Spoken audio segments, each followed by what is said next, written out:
हाँ, तो कक्षा 11वीं के सभी छात्र, आज पहली बार आपको ऑनलाइन वीडियो के माध्यम से बताया जा रहा है। आप सभी घर में रहें, सुरक्षित रहें और कोविड-19 के नियमों का पालन करें। सबसे पहले आप सभी को कक्षा 10 में पास होने की बधाइयाँ, और कक्षा 11 में आपने एडमिशन लिया है, तो इसी नई उमंग के साथ, नए जोश के साथ आप इन क्लासों को अटेंड करेंगे। रसायन विज्ञान में जो पहला चैप्टर है, सीधे बात करते हैं कि रसायन विज्ञान की कुछ मूलभूत अवधारणाएं, some basic concept of chemistry. ये आपने पहले भी पढ़ा होगा थोड़ा बहुत रसायन विज्ञान के बारे में, यहाँ आपको डिटेल बताया जाएगा। तो शुरू करते हैं।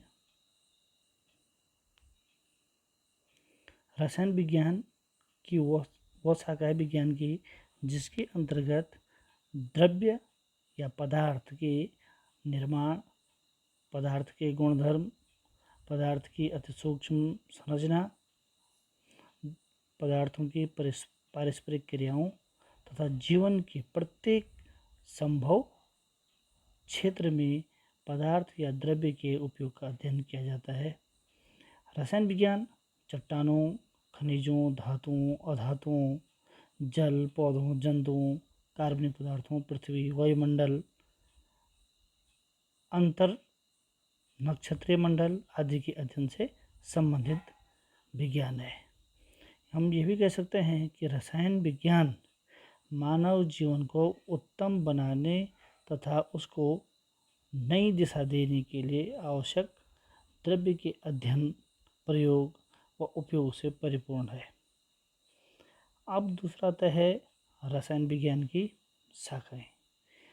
रसायन विज्ञान की जो मुख्य शाखाएं हैं वो हैं कार्बनिक रसायन, जिसको हम इनऑर्गेनिक केमिस्ट्री कहते हैं, कार्बनिक रसायन, भौतिक रसायन, विश्लेषण रसायन, एनालिटिकल केमिस्ट्री इसको कहते हैं, जीव रसायन, रासायनिक भौतिकी, औद्योगिक रसायन, कृषि रसायन और औषधीय रसायन।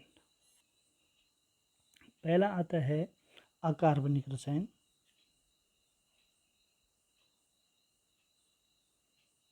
अकार्बनिक रसायन रसायन विज्ञान की इस शाखा के अंतर्गत जैव पदार्थों को छोड़ करके अन्य सभी तत्व और उसके यौगिकों का अध्ययन किया जाता है। इस प्रकार हम ये भी कह सकते हैं कि जितने भी धातु हैं, अधातु हैं या उपधातु हैं, उनके निष्कर्षण, गुणधर्म, यौगिकों और उसके निर्माण व गुणों का अध्ययन हम अकार्बनिक रसायन या इनऑर्गेनिक केमिस्ट्री के अंतर्गत करते हैं। दूसरा आता है कार्बनिक रसायन। कार्बन का अद्वितीय गुण बहुत अधिक संख्या में यौगिक बनाना होता है, और ये यौगिक एलिफेटिक हाइड्रोकार्बन और उसके व्युत्पन्न बेंजीन और उसके व्युत्पन्नों जैसे कार्बोहाइड्रेट, प्रोटीन, वसा, बहुलक, विटामिन आदि हैं। इन सभी का अध्ययन हम कार्बनिक रसायन के अंतर्गत करते हैं। तीसरी आती है भौतिक रसायन। रसायन विज्ञान की इस शाखा के अंतर्गत हम विभिन्न रासायनिक प्रक्रियाओं का तर्कपूर्ण स्पष्टीकरण विभिन्न नियमों, सिद्धांतों आदि के द्वारा अध्ययन करते हैं। ऊर्जा के परिवर्तनों का अध्ययन करते हैं। नाभिकीय प्रक्रियाओं, स्पेक्ट्रोस्कोपी आदि का अध्ययन रसायन विज्ञान की इस भौतिक रसायन के अंतर्गत किया जाता है। और अगला जो है वो है शाखा विश्लेषक रसायन, या जिसको हम क्या कहते हैं, एनालिटिकल केमिस्ट्री कहते हैं। इस शाखा के अंतर्गत ठोस, द्रव और गैसीय मिश्रणों का गुणात्मक और मात्रात्मक विश्लेषण किया जाता है।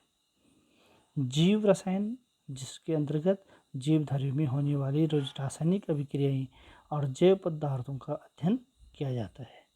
अगली शाखा है रासायनिक भौतिकी। इस शाखा के अंतर्गत भौतिक तंत्रों जैसे प्लाज्मा आदि का अध्ययन किया जाता है। अगली आती है औद्योगिक रसायन। इस शाखा के अंतर्गत जो कार्बनिक और अकार्बनिक पदार्थ होते हैं, इनके औद्योगिक मात्रा में निर्माण से संबंधित नियमों, अभिक्रियाओं और विधियों का अध्ययन किया जाता है।